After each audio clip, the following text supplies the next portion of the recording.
welcome back to another episode of Capes and Tights, a comic book and pop culture podcast. I'm your host, Justin Soderberg. Guys, I know we're all fans of Adam here. Adam having more technical difficulties. Let me just get into it a little bit here for us. So Adam and I have been starting this podcast. We're now almost 50 episodes in for this iteration of the podcast. We podcasted before on a podcast called The Main State of Mind. Now we split off, and now we did Capes and Tights, a comic book and pop culture podcast. However, in the meantime, in this transition, we started the studio, then the pandemic hit, and so on and so forth. Adam has now also moved to Illinois. We were based in Maine. Now he's halfway across the country. So things are all remote, which is fine. Adam has been living with his in-laws recently and hasn't moved into his new place yet. And that is happening this week. Because of that, internet has been spotty at his in-laws' house, and the new internet to be set up at his new place happens this week as well. So next week we can record a podcast together once again. So once we get, we can't wait. We need to talk Morbius between now and the time that we do this again. So we're going to talk Morbius today, solo. I'm going to ramble on. You guys are going to get annoyed with my voice and my musings. But for now, this is what's going to happen today. But to get next week's episode, when Adam and I talk again, to follow us on Facebook and Instagram at Capes and Tights Podcast, on Twitter at Capes Tights Pod, capesandtights.com, and obviously Apple, Spotify, and all your major podcasting platforms. So let's get into Morbius. Let's talk Morbius. Not that I want to, but we're going to talk Morbius. And maybe Adam can give us a little bit of a filler in when we talk next about his reactions to the movie Morbius. So Morbius is one of those Sony films that is in the Sony, whatever the hell you want to call it, cinematic Spider-Man universe BS, because they haven't been that good. Let's be honest, they're not up to the par of MCU and what we're used to for Marvel movies. I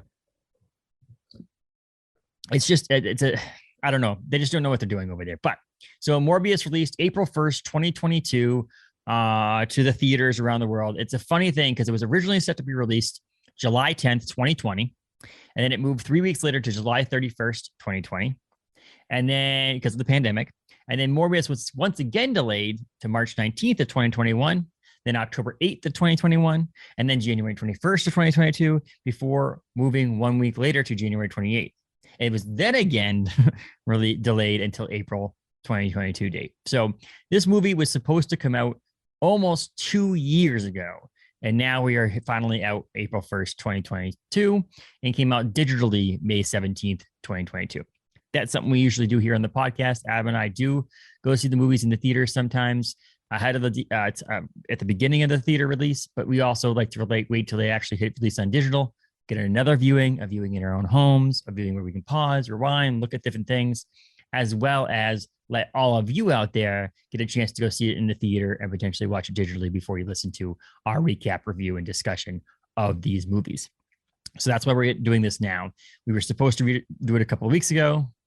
Other things happen digitally, or scheduling conflicts and so on. So finally now we are here the week of June 7th trying to talk about this movie a few weeks after it came out, which is fine, giving you guys more opportunity to watch it. I've now watched it 2 times, sadly. The budget on the movie was $75 to $83 million. It brought in $163.3 million as of the recording of this podcast. Here's the deal. That's obviously not a bad return on investment for a movie. You make an $80 million movie, you double it with $163 million, you're happy. You're probably going to get a second movie out of this success of this movie. $163 million is nothing to shake a stick at. However, in the scheme of comic book movies, in the scheme of Marvel movies, $163 million is nothing. So this movie did not do well in the box office. It bombed in comparison to other Marvel movies. Is it the delay of the movies? Is it the reviews of the movies that came out prior to its release? The not wanting it to be good? The not being part of the MCU? What is it that caused it to get $163 million box office? Remains to be seen. However, again, it made movie money from Sony. It was not a good box office success for a comic book or a Marvel movie in general. Ran 104 minutes, not a bad timing. Again, I don't have a problem with 104 minutes. It probably should have gone closer to the 120 minutes, 122, 23 minutes, because I feel like there was a lot missing from this movie. IMDb, as a recording of this movie, it was a 5.1 Little notes that, oh, so 5.1. Hold on. Let me just make sure I had that correct here. I made these notes a little while ago since we were supposed to do this podcast a little while ago. And luckily we have the internets at our disposal here to get this going. Morbius. See, I have internet working here, whereas Adam does not. 5.2. So it's a 5.2, which is pretty crazy to think about for a Marvel movie being that low on it. Rotten Tomatoes was a 17% critic rating and a 71% audience rating. I'm also going to look that back up again. Again, this was notes I took a few weeks ago, and I just want to make sure we had the most current information here. 1771. Good. Same. Directed by Daniel Espinosa, who did the movie Life and Safe House. I liked Safe House a lot. We actually have Life on my wife and I's watch list. Written by Matt Sazama Burke Sharpless, who also wrote Power Rangers and is set to write the future of Madam Web in the Sony Spider-Man universe. Produced by Avi Arad, Matt Tolmack, and Lucas Foster. Music by John Erkstrand, who did Life and Slaughterhouse Rules. Starring Jared Leto, Matt Smith, Adria Aronia, Jared Harris, Al Madrigal, and Tyrese Gibson. So let's get into it. Let's talk about this. Personally, I liked Jared Leto being cast as Dr. Michael Morbius. I have no problem with Jared Leto. Don't have a real big problem with Jared Leto playing Joker in the DCEU. I liked it. It just, let's get down to business here. It was not a good movie. There was so many things that I wanted them to do with it. So many things that I think they could have gone ways. Some of the things that they did that were just like confusing to me. And so, again, Adam and I have talked in the past about movies. We talked about Spider-Man, the Spider-Man movies, the Batman movies. The big thing about going into a non-traditional movie about an origin story, that let's talk about this character. Let's flash back a little bit to show how they got to that point in their lives, how they got their powers, how they got their special abilities, all that stuff. Obviously, this is a little bit different because Michael Morbius went from being a disabled person with a chronic illness to a bat-loving, bat-drinking vampire, a living vampire character.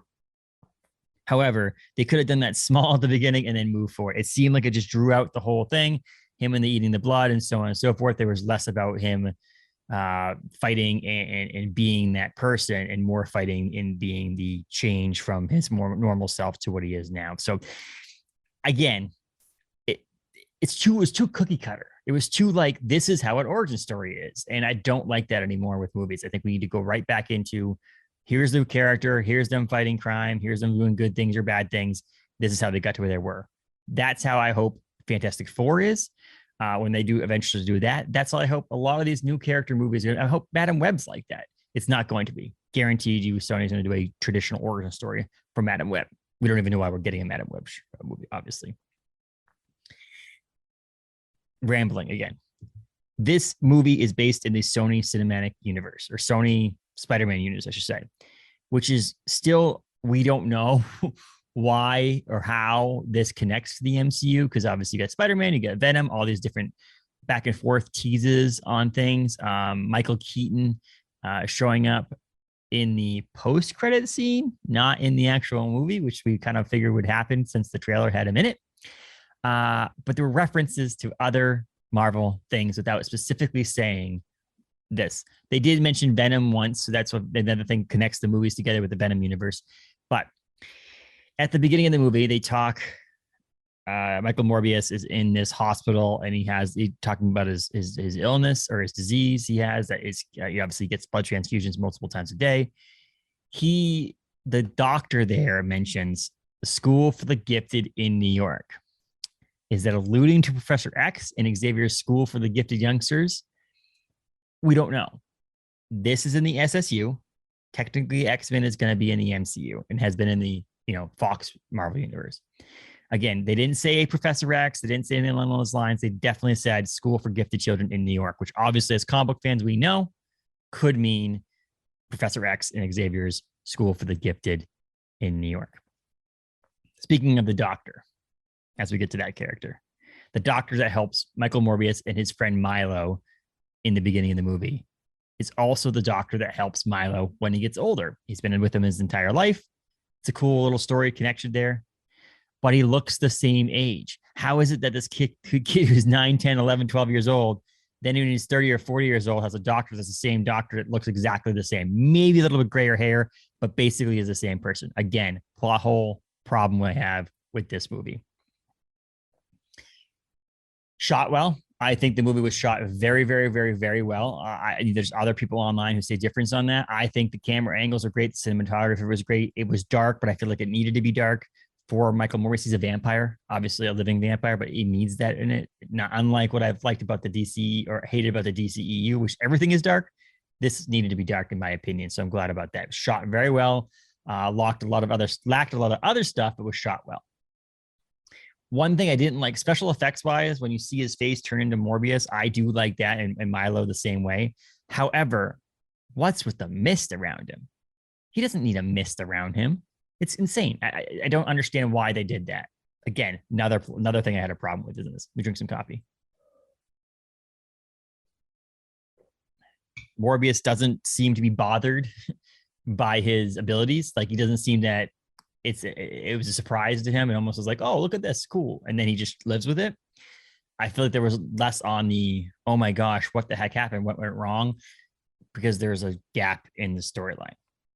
And I want to talk about that gap. So I listen to on a regular basis. They come out with mostly every week. Mark Bernard and Kevin Smith have a podcast called Fat Man Beyond. It used to be called Fat Man on Batman. They talk pop culture things, they review movies and so on. Mark Bernardin happens to be a very, very critical to a lot of things. And a lot of times us as fans get annoyed by that, but it happens. He does it. That's who he is. So on the Batman Beyond, or Fat Man Beyond, I should say, podcast, I think he said it best. Back in the day when Frank Sinatra used to film movies, Ocean's 11 and so on, he also used to perform playing at places like the Sands or whatever the night before. He'd play at the Sands. He'd show up the next morning to studio to record a movie. At 11 a.m., they'd shoot a couple scenes. He'd go back to bed, sleep for a little bit, then go back out to the Sands, play that night, so on and so forth. Well, at one point during this, the story is at one point during those movies, the director would walk up to Sinatra and say, hey, man, we're 15 pages behind on the script. We really need you guys to show up on time tomorrow. Let's nail some scenes out. Sinatra would then grab the script, rip the 15 pages out of the book and say, hey, look at that. We're caught back up. So those movies never really made sense. They were just done and completed and put out. This is what Morbius is kind of like. There was places where you're like, oh, that's a really good, how did they get there? How did that happen? We could see where the characters were going. We can see the characters, why the characters were there, but they just were all bad. And so had the building blocks of a decent movie, but it wasn't. And that's where I believe that Mark Bernard has been the most correct on any of his things there. Big thing. Why did we need Tyrese in this movie? I do not like Tyrese as an actor. I did not bring anything to the movie. He has a robotic arm at the end of the movie that we know nothing about. Who and why Tyrese existed as a character in this movie, why we couldn't have gotten anybody else to play the police officer or the detective, doesn't make sense to me. Tyrese does not be like, oh, guys, Tyrese is in this movie. Let's go see this movie. It does not need to happen. Tyrese does not need to exist in this movie, and yet he is in this movie. Oh, I'm rambling on here because I'm trying to get my notes. Back when I talked about School for the Gifted in New York, he also says, I'm starting to get hungry, and you don't want to see me when I get hungry. Reference to Hulk. You don't want to see me when I'm angry. This is a pull and a homage, or whatever you want to call it, to connect something and statement to remind you that it's a comic book movie in the Marvel world, but it doesn't exist in the MCU. So again, really confusing on that aspect. He does say when he breaks into the I can't say it. I can't think of it. But they're printing the money and says, I am Venom.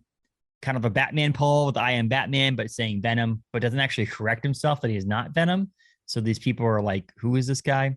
Again, rambling here, trying to get all my feelings out on the air here, recording this podcast without Adam to kind of back me up on these things. It just struck me as a really bad movie. I had to watch it twice, people, because I watched it once with my wife, and then I thought, let's watch it as we get closer to this. So I finished it up this morning. I don't think I'll be watching the movie anytime soon again. Jared Leto, I love Jared Leto. I think he was great. The guy who played Milo, Matt Smith, was awesome. I think he was great. I think the doctor, what's her name? Adria, she was amazing. I think there's great people in this movie. Al Madrigal was good. There's some great people in this movie. There's a building blocks for a great movie. They just couldn't execute that on screen. I do say what I will give it credit for. This movie was trying to be released 2 years ago.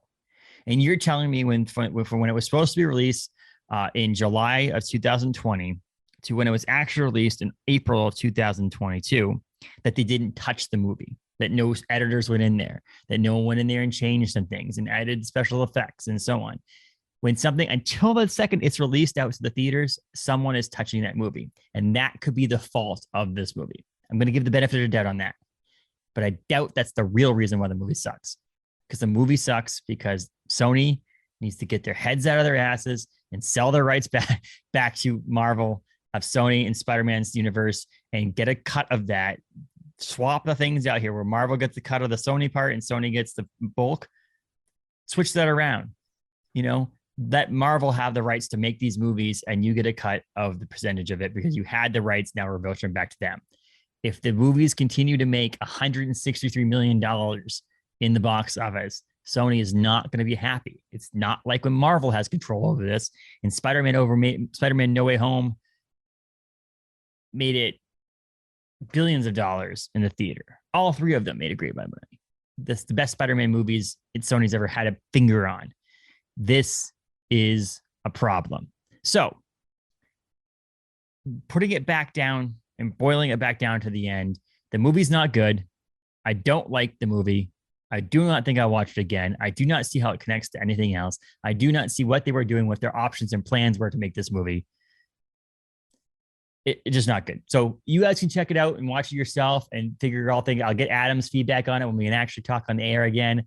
I just don't think it was good. So post-credit scenes. They teased in the trailer that Michael Keaton was going to be in this movie, and he only showed up in the post-credit scene. Don't understand it. Doesn't really make any sense. It sucks because this movie is so bad, in my opinion, that I like Morbius as a character. So I really hope that they get another opportunity. And I really like the idea of Jared Leto playing Morbius. So I really hope that they give him another opportunity somewhere down the line, maybe in the MCU if that happens or whatever. Fun facts about this movie are that it had made several attempts to bring Morbius to the screen, including in the 1998 Blade franchise in a solo film, but then never ever came to fruition. Obviously, maybe this one shouldn't have come to fruition either.